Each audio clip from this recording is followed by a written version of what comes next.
em receber a nossa amiga que está vindo hoje pela primeira vez, né? Seja bem-vinda. Então eu convido a todos nesse instante para nós fazermos a nossa prece.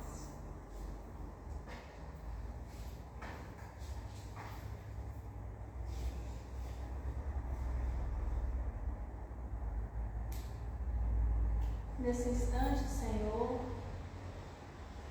todos nós reunidos nesse instante em pensamento, nós aqui na CEF, encarnados e desencarnados, e os amigos que nos acompanham pelo Instagram, para que nesse instante, Senhor, as nossas vibrações se unam e todos nós iniciemos a nossa prece, agradecendo, Senhor, a oportunidade da vida. Agradecemos, Senhor, por sermos seres imortais. Agradecemos, Senhor, a oportunidade que estamos vivenciando nesse instante, onde juntos estaremos unindo os nossos pensamentos em prol de um assunto tão importante, Senhor. Onde o nosso amigo Max Lânio, intuído pela espiritualidade amiga, estará trazendo à luz da doutrina espírita o tema gravidez e aborto. Que nesse instante, Senhor, este nosso irmão possa ser instrumento de luz. E todos nós possamos acompanhar cada palavra, cada lição, interiorizando em nós, Senhor, estes ensinamentos tão importantes.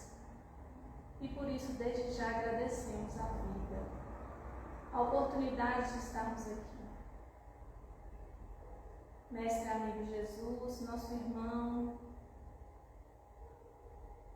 que a tua luz se faça presente aqui na nossa casa espírita, nos nossos lares, onde quer que os nossos amigos no Instagram estejam. Que a tua luz também, Senhor, alcance os vizinhos dos nossos lares, aqui da nossa casa espírita, e de todas as casas religiosas, Senhor, onde o teu amor é luz. Onde o assunto vida, Senhor, é trazido com tanta importância. Obrigada, Mestre amado, que durante todos os minutos que aqui estivermos reunidos, nós possamos, Senhor, estar auxiliando a espiritualidade através do nosso pensamento, para que essas energias que daqui emanam possam ser utilizadas onde quer que sejam necessárias, Senhor. Levando a todas as mãezinhas, as gestantes que a gente tem aí no nosso planeta, que estão tendo a oportunidade, Senhor, de ser instrumentos para a reencarnação de seres que precisam voltar, que precisam estar aqui no planeta, auxiliando, Senhor, nesse instante, cada ser, cada irmão, cada espírito, Senhor. Muito obrigada, que assim seja.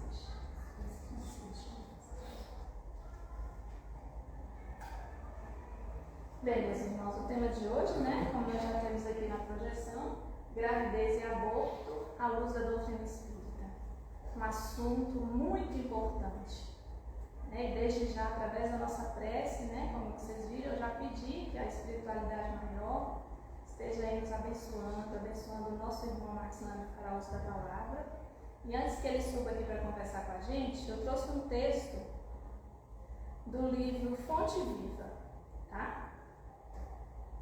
Lição 36. Esse livro, Fonte Viva, foi escrito pelo amigo Chico Xavier, através do espírito, aliás, foi escrito por Emmanuel, através do nosso amigo Chico Xavier, pela psicografia do nosso amigo Chico Xavier.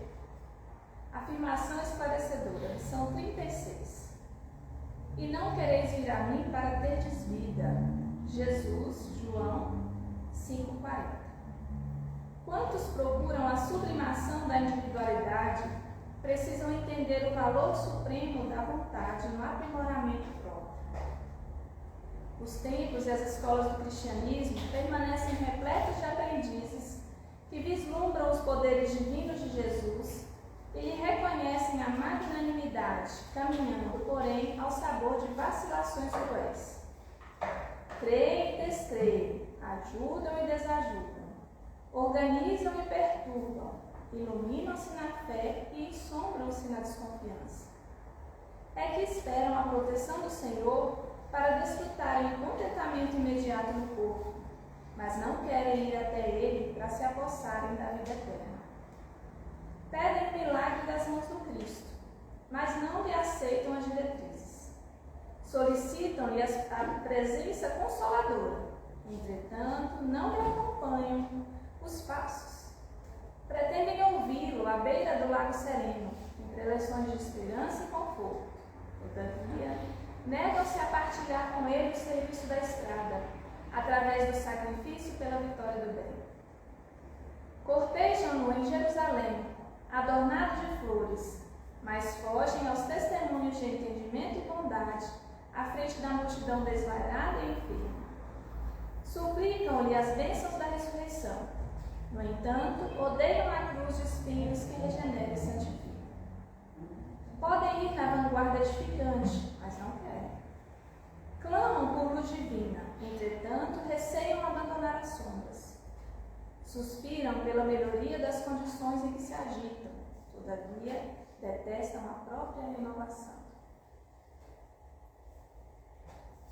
Vemos, pois, que é fácil comer o pão multiplicado pelo infinito amor do Mestre Divino ou regozijar-se alguém com a sua influência curativa.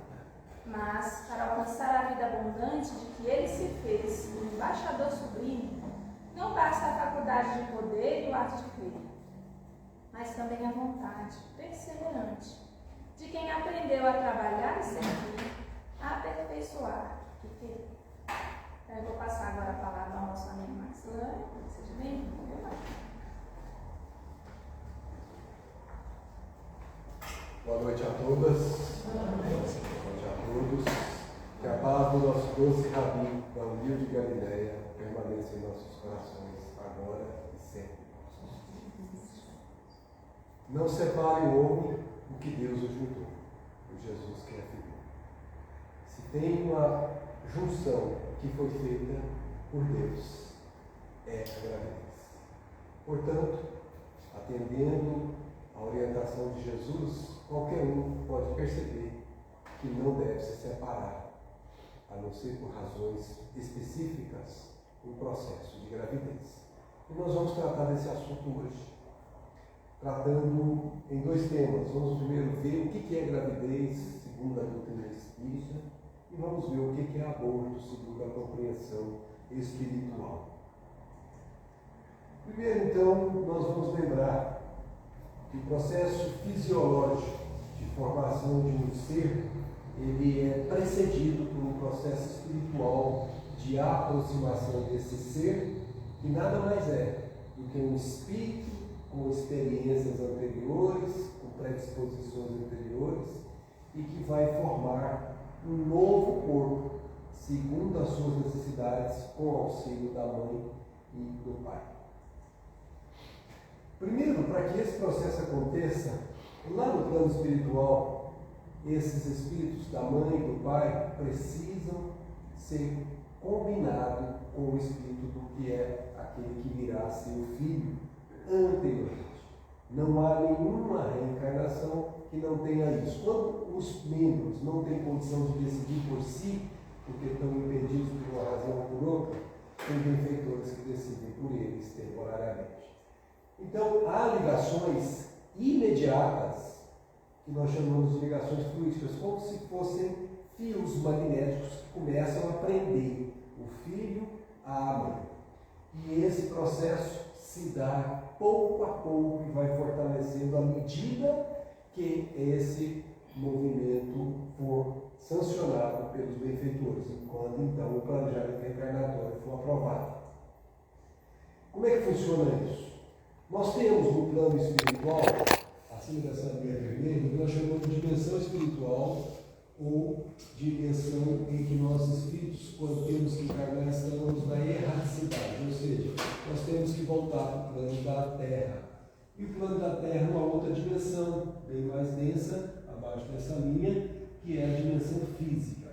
Nós passamos uma temporada lá no plano espiritual, mas é necessário, depois de um tempo, fazer a descida para o plano físico e passar uma nova temporada no plano físico e depois voltar para o plano espiritual. Isso é o que nós chamamos de reencarnações sucessivas, ou como Jesus chamou, é necessário nascer de novo. E nascer de novo vai fazer isso várias vezes. Então esse processo aqui nós chamamos de planejamento reencarnatório. Quando nós estamos lá, não tenhamos dúvida, aqueles que estamos lúcidos, nós fazemos um planejamento reencarnatório, definimos em que família nós vamos nascer, que condições sociais nós vamos nascer, que dificuldades nós vamos nos impor, que expiações nós vamos ser submetidos dependendo do que fizermos ou tenhamos feito em outras encarnações. Tudo isso está contemplado nesse planejamento. E quando esse planejamento for sancionado, a criatura não tem mais como voltar atrás. Ela pode rever esse planejamento quando estiver encarnada em certos pontos, mas não em tudo.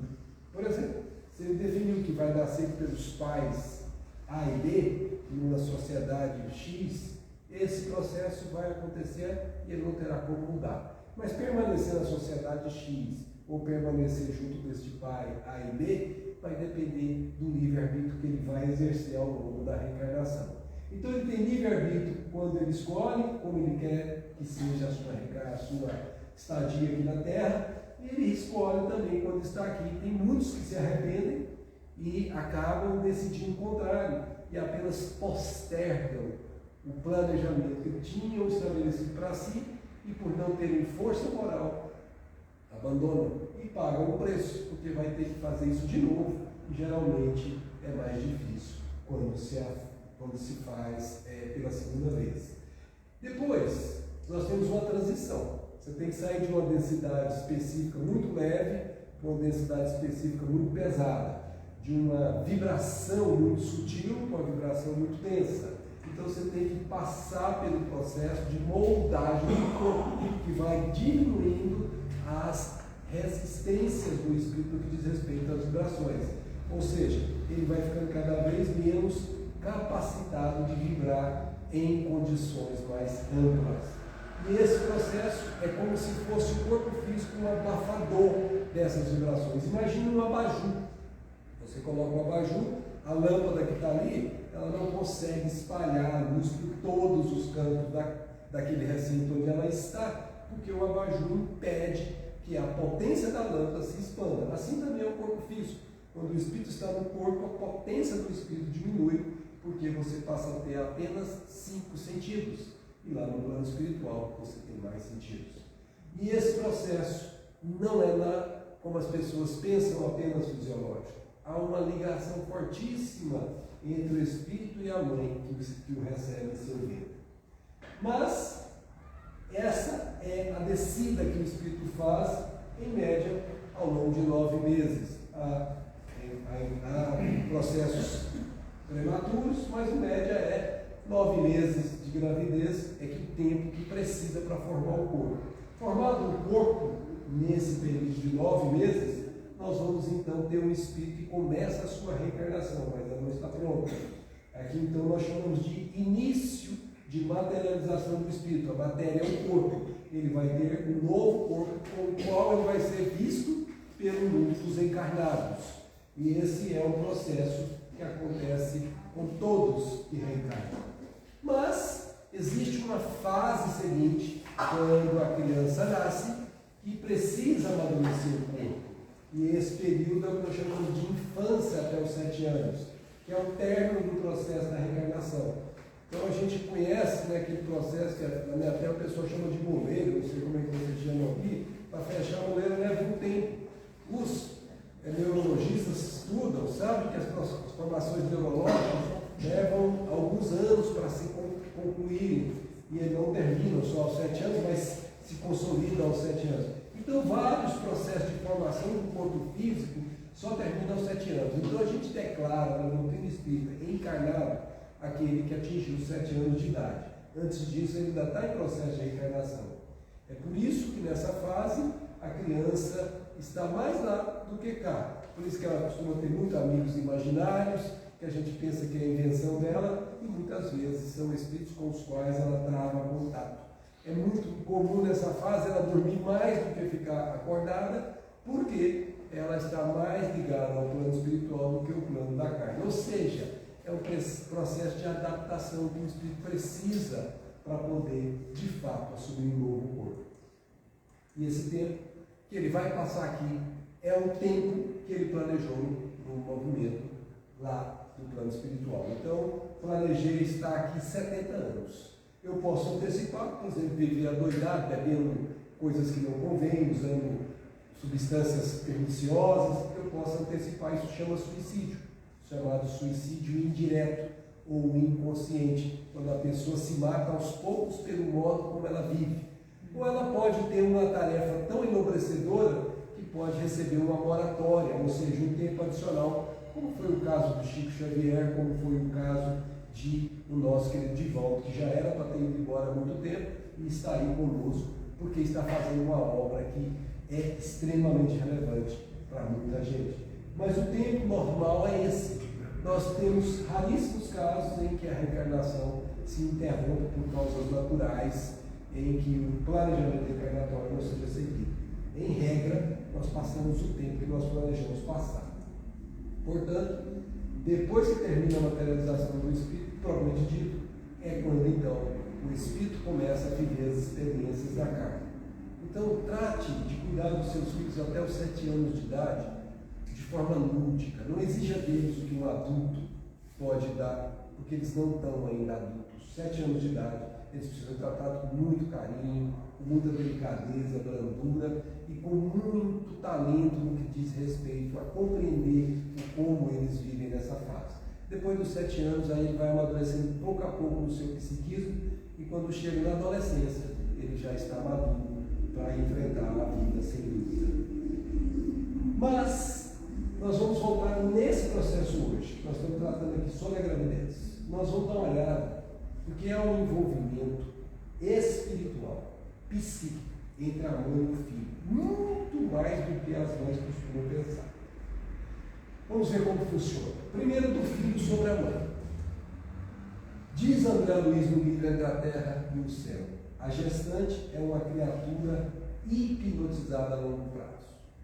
Ou seja, ela sofre a influência do psiquismo, dos pensamentos do espírito que está sendo formado, o seu corpo dentro do ventre materno. Então ele está em contato direto com ela. É como se fosse uma médium que está com o espírito acoplado 9 meses.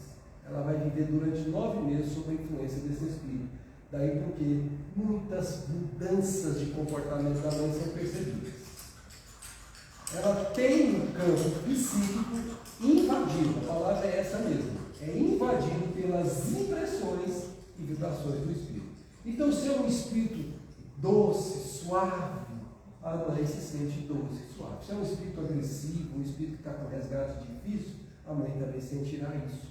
Não importa qual seja a impressão, importa que isso foi combinado no plano espiritual. O espírito que está encarnando, ele pediu para encarnar a ajuda da mãe quando ele tem dificuldades, para que ela o possa ajudar no roteiro da nova encarnação.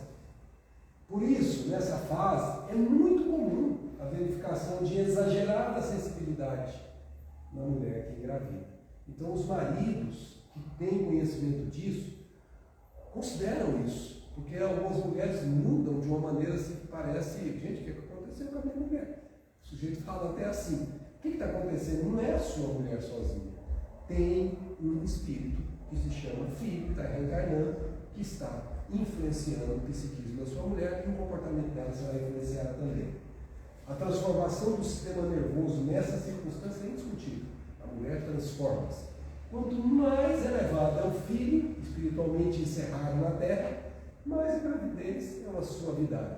Quanto mais difícil é o filho que vem, principalmente se ele tem relação dificultosa com a mãe ou com o pai, mais complicada será a reencarnação ou a gravidez. Por exemplo, vômitos até os 3 meses é muito comum, por indissociação entre mãe e filho ou entre pai e filho. Muitas vezes a gestante revela decréscimo de vivacidade mental e, não raro, enuncia propósitos das mais rematadas extravagâncias. Então, por exemplo, ela pede lá no mês de junho já jabuticaba. Ah, estou com vontade de chupar jabuticaba. Tem um marido que achar o jeito de arrumar esse jabuticaba porque senão não entra em casa. Então a coisa complica nessa época, né? A gente tem que entender que essa falta de, vamos dizer assim, de senso normal não é dela. Ela está envolvida pelo psiquismo do filho.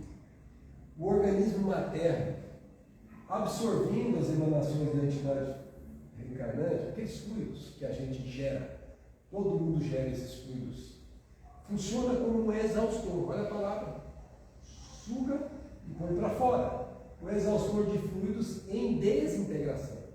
Nem sempre aprazíveis ou facilmente suportáveis pela sensibilidade feminina. Todo mundo que faz curso de mediunidade, ou que começa a trabalhar com mediunidade, sabe disso. Quando é médium, o espírito que se aproxima costuma causar mal-estar no médium. E esse mal-estar não é do médium, é do espírito. E o médium assimila porque assimila as emanações. Acontece a mesma coisa com a mãe. Então imagina que um filho que está emitindo emanações pesadas, densas, ruins, a mãe vai sofrer as consequências disso. Mas isso não significa que o filho é ruim ou não, significa que a mãe concordou em passar por essa etapa para ajudar esse filho que está pedindo para reencarnar.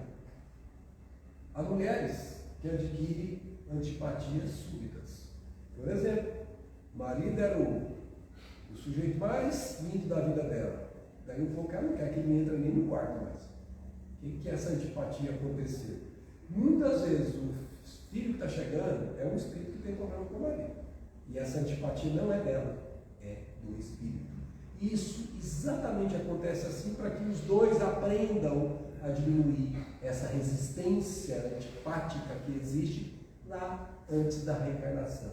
E é por isso que a gente recomenda sempre, desde o momento que se sabe que está grávida, a mãe, o pai e a mãe devem conversar com o filho, porque o espírito ouve. O espírito, o corpo físico está formando, não ouve nada, quem ouve é o espírito. E conversa, passa a mão, seja muito bem-vindo, meu filho ou minha filha, não sabem do sexo.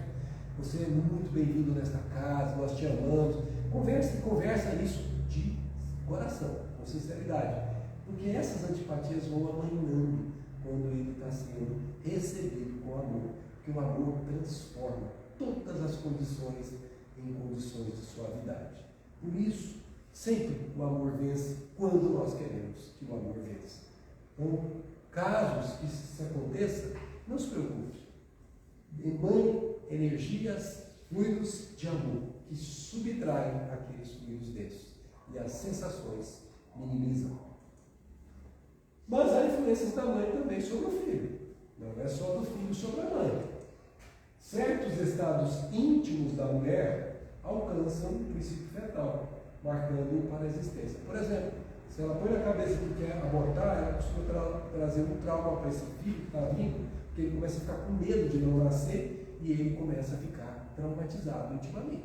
Então a gravidez acompanhada de um processo tumultuado em que a mãe pensa em aborto e alimenta essa ideia, costuma causar um problema no filho. Salvo se o filho que está vindo é um espírito elevado que compreende a imaturidade da mãe, que compreende os problemas que a mãe está atravessando, que compreende que a mãe está tendo dificuldades e perdoa a mãe sem que ela se afete. Mas essa não é a regra geral. A maior parte dos espíritos que encarnam na Terra são espíritos em expiações e provas e normalmente tem dificuldade para perdoar. Então é muito importante nessa fase que os pais, ao decidirem que vão ter um filho, façam isso de forma planejada, de modo que o ambiente onde esse filho vai crescer no ventre materno seja o mais harmônico possível, onde naquele ambiente não haja briga, não haja discussões, haja só ambiente sereno, tranquilo, não ouça música ruidosa, não faça barulhos exagerados, seja de simpatia os seus movimentos com a vida, que seja alegre o viver da mãe e do pai. Porque tudo isso passa para o filho que está chegando. Então tenha muita serenidade quando o filho está vindo. Porque diz André Luiz que o trabalho da maternidade assemelha-se a delicado processo de modelagem, requisitando muita cautela, muita harmonia, para que a tarefa seja perfeita. Então, muito cuidado. Gravidez é uma responsabilidade imensa dos pais, não é só da mãe. Agora, o problema é que alguns interrompem a gravidez. condenação. Há consequências. Todo aborto terá consequências, segundo a intenção. Um aborto, por exemplo, que foi imposto por um marido, que a mulher não teve como evitar, ela foi forçada a fazer, o responsável é ele, não ela. Ele responderá perante as leis divinas e ela terá atenuantes porque não pôde fazer nada contra. Mas no aborto que você acalenta e deseja porque quer gozar a vida e não quer ter aquele filho, isso terá consequências para uma mãe que decide dessa forma. Então nós vamos ver um pouquinho esse assunto.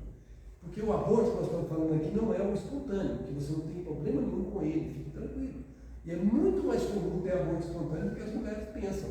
Geralmente até os 3 meses são a maior parte dos abortos espontâneos. Por quê? Porque aquelas ligações fluídicas que existem entre o futuro espírito que vai encarnar, que será o futuro filho, e a mãe, na parte uterina dela, são frágeis.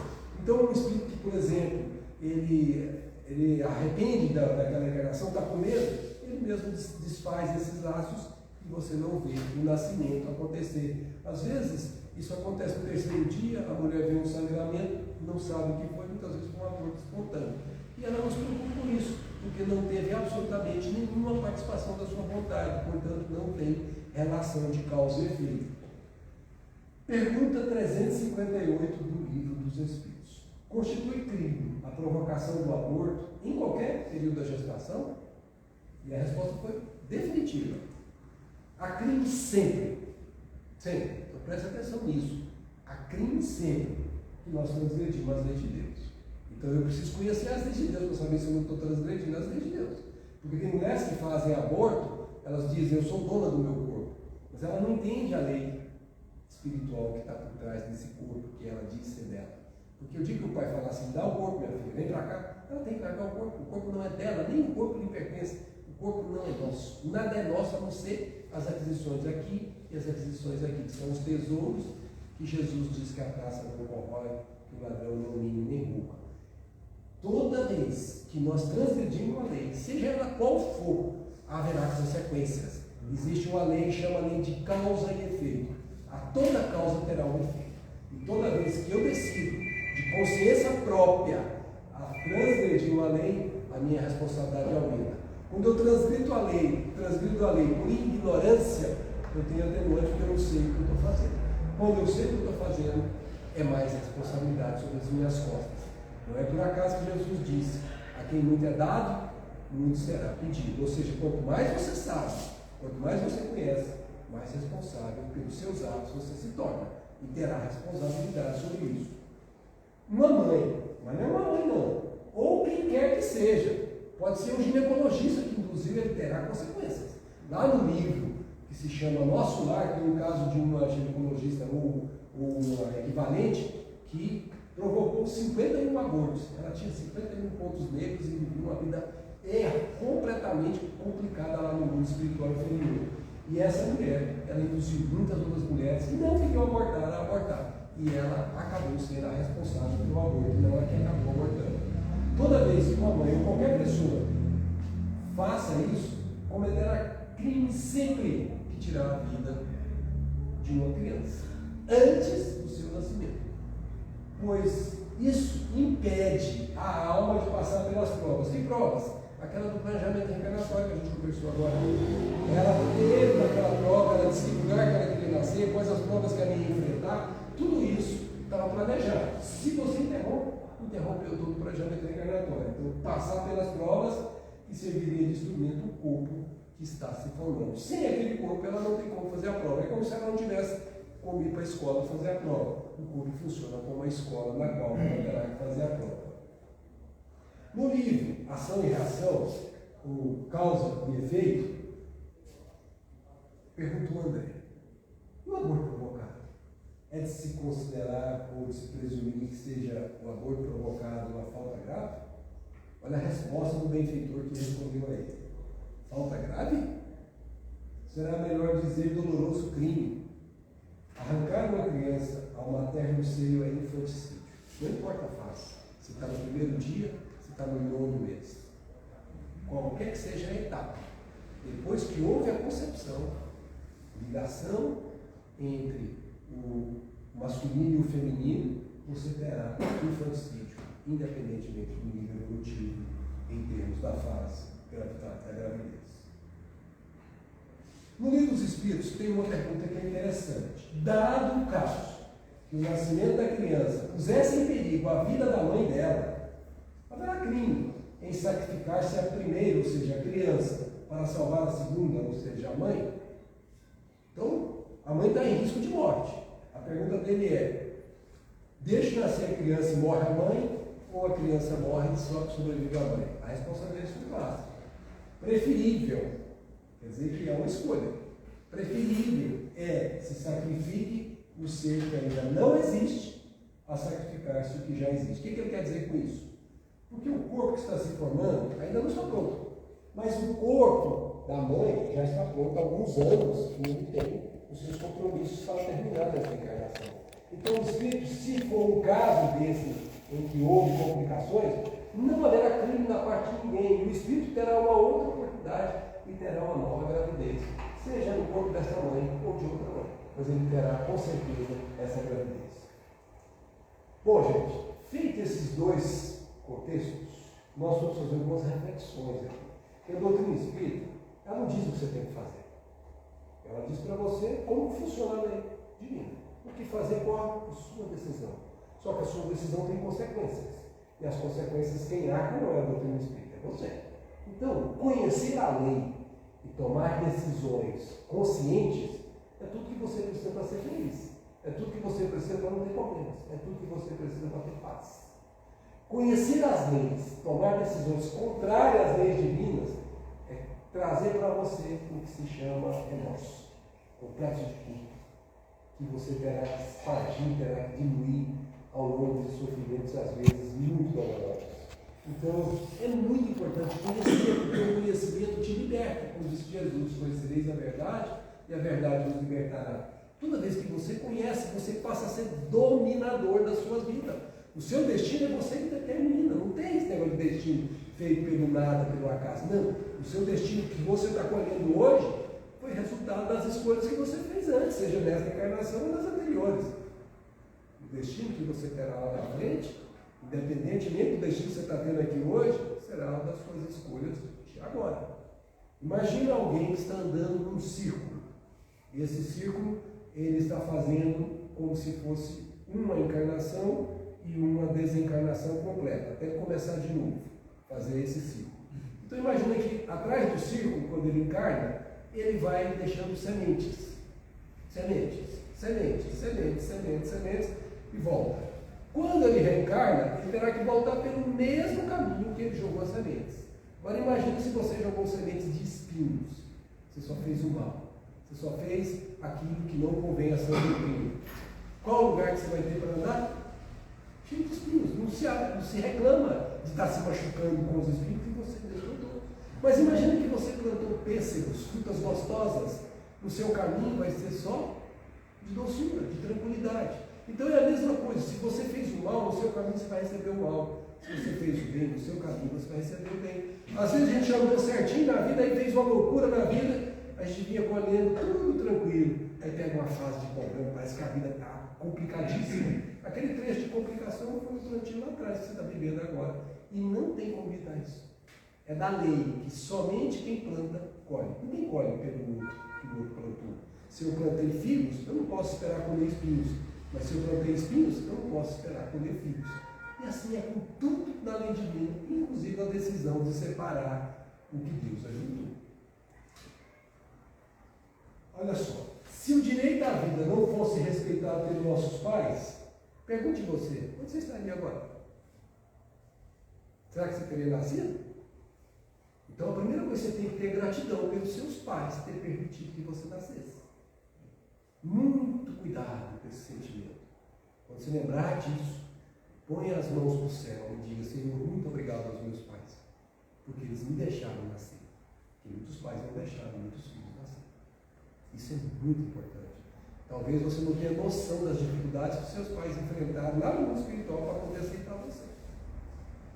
Tem uma vez que eu estava na Comunhão Espírita de Brasília e eu fiquei sabendo dessa história porque chegou uma mãe desesperada, filho muito difícil, e essa mãe era uma médica da casa, ela já era conhecedora do espiritismo, mas o filho era muito difícil. E aí ela foi explicar para uma médica mais conceituada da comunhão, que tinha muita acessibilidade, muita serenidade, e essa médica foi explicar para a mãe que, na verdade, ele tinha pedido para nascer naquela condição e ele estava do lado. E quando ele ouviu ela falando, pedido para nascer, ele já levantou o narizão e falou assim: eu não pedi para nascer. A médica parou, olhou para ele e disse: você tem razão, filho. Você não pediu para nascer, não. Estão dizendo aqui que você implorou. Você implorou para nascer. E o que você vai fazer da encarnação, cuidado. Porque a próxima você não vai ter uma mãe como essa que você está tendo, se você não aproveitar. Então tem muitos de nós que imploramos para nascer. Somos espíritos difíceis. E a mãe, de forma abnegada, nos aceita. Às vezes somos espíritos como ela, que nos amamos, já antes de sermos pai e mãe, filho e mãe, irmão e irmão. Não, a gente às vezes é tranquilo também, mas às vezes a gente é mais problema do que tranquilo. Então agradeça a Deus, porque se você está aqui hoje, você deve isso aos seus pais. Por isso, gente, convite que a doutrina espírita faz, é convite.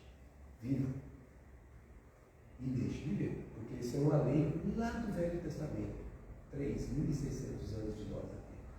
Não matarás. É lei. Inclusive não matarás no ventre, fora do ventre, semelhantes a animais. Não matarás. A lei é muito mais abrangente do que as pessoas ainda hoje compreendem. Hoje nós matamos animais para a nossa sustentação alimentar. Dia virá. Nós olharemos para trás. E será como nós olhamos para trás hoje, olhando, gente, nós éramos canibais, nós comíamos corpos humanos, nós já comemos há muitas milhares de anos atrás, muitos de nós éramos canibais. E não pouco tempo atrás, até 200 anos atrás, existiam tribos lá na Ásia de canibais. Muitos jornalistas que foram não voltaram, comeram jornalistas, literalmente, como eu estou falando para vocês. Ora, se nós comíamos carne dos nossos semelhantes, hoje nós comemos a carne dos nossos irmãos de caminhada, que são os animais, e achamos que isso é normal, porque é o nosso nível de compreensão. Como nós achávamos que era normal quando matávamos o nosso irmão, comíamos o nosso irmão. Mas dia virá que nós vamos olhar para trás com o mesmo estarrecer que olhamos agora. Eu comi carne de ser humano, não fiz isso não. Fez. Há muito tempo atrás você fez. Todos nós fizemos. Foi parte do processo evolutivo. Vai chegar no futuro, você vai olhar para trás, eu comer carne dessa vaquinha linda? Nunca que eu comi carne da vaquinha linda. Comer aquela galinha maravilhosa que dá um ovinho para mim? Não comi não. Isso é lei. Só que nós, como estudantes da vida, ainda não compreendemos e não temos força moral para viver a lei integralmente. Por isso, ainda temos que aprender. Questão 880. Qual o primeiro de todos os direitos naturais do homem? O direito. Esse é o primeiro direito de qualquer um de nós. Por isso, tirar a vida de alguém é o crime mais claro e evidente que se faz. Por isso, ninguém, olha a expressão dele, ninguém tem o direito de atentar contra a vida do seu semelhante. Nem fazer o que quer que possa comprometer a sua existência corporal. Então, se você fez isso, você cometeu um crime. Se alguém fez isso, cometeu um crime. Muitas vezes esse crime é acessado pela lei humana. Mas outras vezes esse crime não é visto pela lei humana e ele passa em branco para os humanos. Mas não passa em branco para a lei divina. Essa senhorinha é um ícone do bem da Igreja Católica, que nós respeitamos muito particularmente. Essa senhorinha devotou a vida dela, ela devia ter 1,47 m, alguma coisa assim de altura, mas tinha uma estatura espiritual elevadíssima, espírito de altíssima escola. Essa senhora chegou um dia e disse assim: o aborto é assassinato no ventre, meu filho. Uma criança é presente de Deus, que Deus ajudou. Se não a quiser, dê. Ela disse isso. Gente, uma pessoa que está pensando no aborto, tudo bem que ela imagina que vai ter dificuldade para criar esse filho. Deixa nascer, porque você pode ter certeza que o que mais tem é gente querendo adotar. É só ela cadastrar que quer doar o filho dela num determinado determinado juízo ou no conselho tutelar que vai ser colocado para adoção, e essa adoção é rápida nesse caso. Então, se uma mãe tem esse nível de decisão, nós respeitamos, porque a doutrina espírita não diz o que ela tem que fazer, explica como fazer, mas quem vai dizer quem tem que fazer é ela. Deixa pelo menos viver, porque pelo menos aquele filho terá uma família para poder cumprir as suas provas. Mas é muito difícil para uma mãe que tem um mínimo de sensibilidade, quando vê o bichinho chorando, amamentando no seu seio, que ela vai ter coragem de passar esse filho para alguém. Então deixa nascer, que muda completamente as concepções. Ah, mas eu não tenho como sustentar, Deus proverá. Não tenha dúvida sobre isso. Tenha fé. Porque se o filho está vindo por você, foi consentido por Deus, senão estaria vindo. Então aceite que o Pai te ajudará. Tenha fé. Faça a sua parte que o Senhor te ajuda. Não tenha dúvida disso. Mas alguém praticou o aborto, gente. E tem muita gente que praticou o aborto. Muitas vezes, numa fase de adolescência, que a criatura nem sabia direito o que estava fazendo, mas ela carrega uma certa dor dentro de si. Como que a gente vai lidar com isso? E aí, gente? Emmanuel, numa passagem que se chama Regeneração Espiritual, do livro Perante Jesus, ele diz assim, olha, é muito importante isso aqui.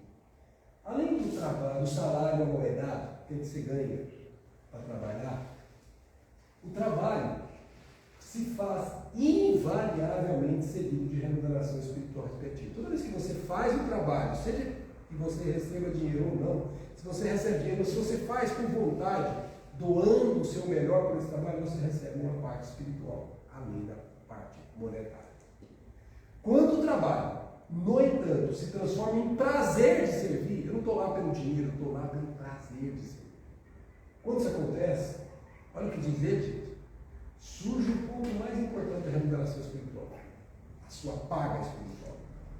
Toda vez que a justiça divina nos procura para a execução das sentenças que lavramos contra nós próprios, por isso que naquele planejamento reencarnatório a gente decide, eu vou passar por uma dificuldade quando eu tiver 30 anos, para poder quitar com aquilo que eu causei de dificuldade no mundo. Da mesma proporção, se eu matei, eu vou sofrer as necessidades da vida naquela fase. Se eu fiz o mal, eu vou receber condições para fazer o bem naquela fase. Eu peço. A justiça divina me encaminha problemas que são, na verdade, as minhas soluções. Toda vez que isso acontece, por exemplo, uma pessoa que teria que ter um câncer aos 30 anos de idade. Mas se ela, ao longo da vida dela, até os 30 anos, fez o bem, o prazer da vida dela foi fazer o bem, pelo bem, independente de estar remunerado financeiramente ou não, toda vez que isso acontece, se a justiça nos encontra para poder fazer a execução da sentença, que é que o câncer apareça, se a justiça nos encontra em serviço ao próximo, lembra? Amar ao próximo como a si mesmo. Manda, é mandatório, por isso que é mandamento. Amar ao próximo a si mesmo é mandamento. Manda a divina misericórdia que a execução seja suspensa por tempo determinado. Tem um caso emblemático que eu conheço na comunhão também, de uma jovem que ela tinha que receber um filho que foi posto à porta dela. Naquela época podia pôr o filho na porta, hoje é mais complicado, mas mesmo assim você ainda acha a mãe que deixa o filho largado aí, como eu tive no noticiário. E ela, quando viu aquele filho, ela estava cheia de problemas financeiros, toda dificuldade, desequilíbrio financeiro, desequilíbrio matrimonial. Mas ela olhou para aquela criatura e falou, meu Deus, não posso deixar. E cuidou daquela criaturinha como se fosse a própria mãe, zelou por ela, literalmente foi se matando aos poucos para que ela vivesse. Certas vezes, ela foi fazer um exame de rotina e viu uma imagem que mostrava o tumor. Mas quando foi fazer a biópsia, percebeu que o tumor era benigno. Por reunião mediúnica, foi informado a ela que aquele tumor ia ser maligno se ela tivesse rejeitado o trabalho de servir para o próximo. Portanto, o amor cobre a multidão de pecados. O bem paga o mal. Eu não preciso sofrer em mim as dores que eu fiz o outro sofrer, desde que eu tenha dores que eu mesmo quis sofrer para ajudar o outro. Eu me impus a dor, por exemplo, estou sacrificando 10 horas a mais de trabalho na semana porque tem uma pessoa precisando. Eu estou me doando para isso sem que a pessoa nem saiba. Isso é um tipo de sacrifício que o mundo não vê, que você faz, que apaga o mal que eventualmente você fez lá atrás, por incúria ou por outra razão. Mas a coisa vai além, diz Emmanuel. E quando ocorre em momento oportuno, o nosso contato indispensável com os mecanismos da justiça terrena, então, por exemplo, uma pessoa não cometeu um crime. Isso você já viu várias vezes na televisão. E ela é confundida com o outro que cometeu o crime e é aprisionada. E fica lá até, às vezes, 20, 30 anos e não prova que ela não foi a criminosa. O que significa isso? Injustiça de Deus? Nós temos injustiça humana, mas não tem nenhum injustiçado. Ninguém cai numa situação dessa por acaso. Ali há razões subjacentes que levam a pessoa a pagar uma conta que ela não pagou no passado. Está pagando.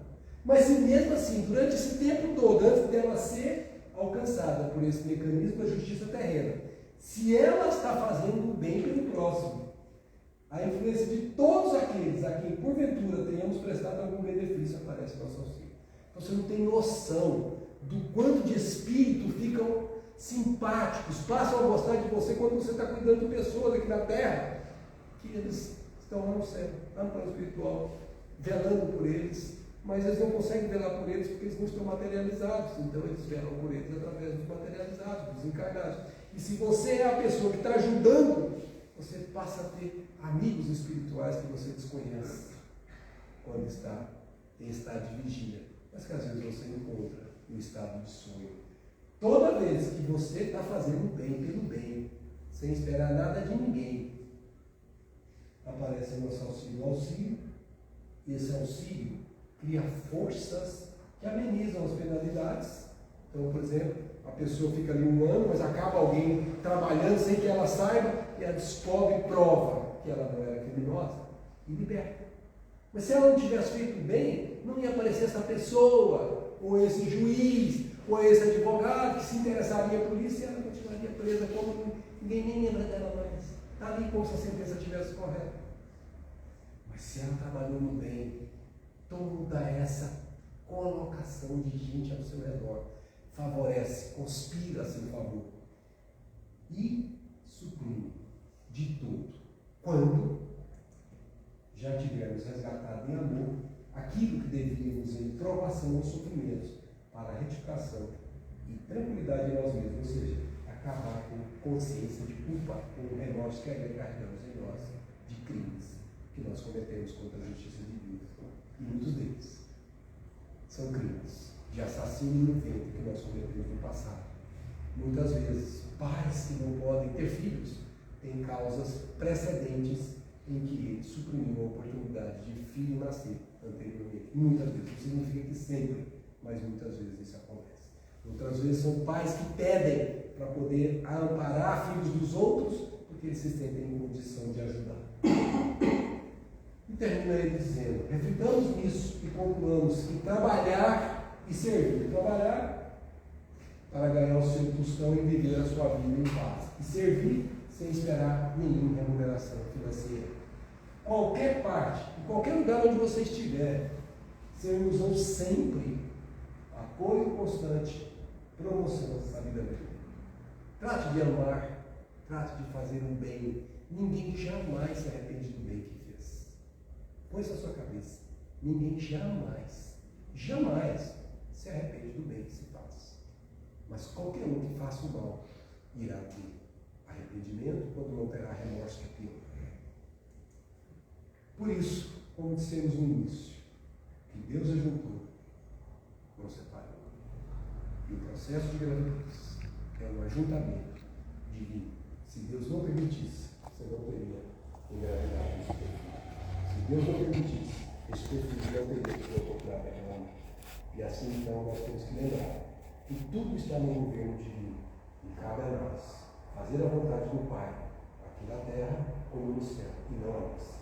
E quando as coisas estão difíceis, lembre-se, Deus tudo pode.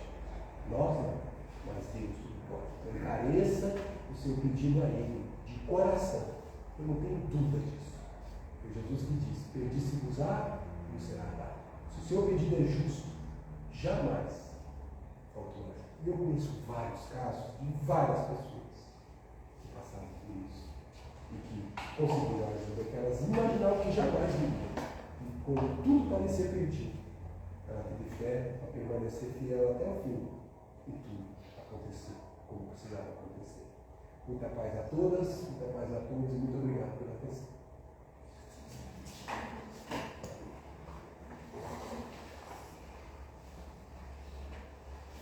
A gente agradece, viu, Marcelo, por mais essa noite tão rica, né? Tantas coisas foram ditas aqui de tão grande importância. Naquele momento que o Marcos nos lembrou ali, né, de nós agradecermos aos nossos pais, agradecermos a oportunidade da vida que nós temos, o quanto é importante a gente fazer isso. Acordar todo dia de manhã, né, olhar assim e falar assim, Senhor, obrigado por mais um dia, pela oportunidade de viver, de estar aqui encarnado. E vamos pedir, né, espiritualidade para que a cada dia esteja intuindo, abençoando as mamães que estão aí espalhadas por aí, não só as mamães, os papais também, todas as famílias. Né? Bem, então agora eu convido a todos para a nossa prece final. Tá? A gente vai fazer a prece final realizando o passo coletivo, tá bom? Esse passo coletivo é um momento de transmissão de energias, é um momento que a gente faz uma prece, então vocês vão se sentir à vontade, tá? Quem quiser fechar os olhos, sentar comodamente, então vocês estão sendo convidados a isso nesse instante. E vocês que estão em casa, no Instagram, a gente pede para que vocês façam a prece de vocês também, né, seus lares, tá? E com certeza a espiritualidade estará abençoando você, sua família e toda a sua semana. Então, boa noite para quem está no Instagram.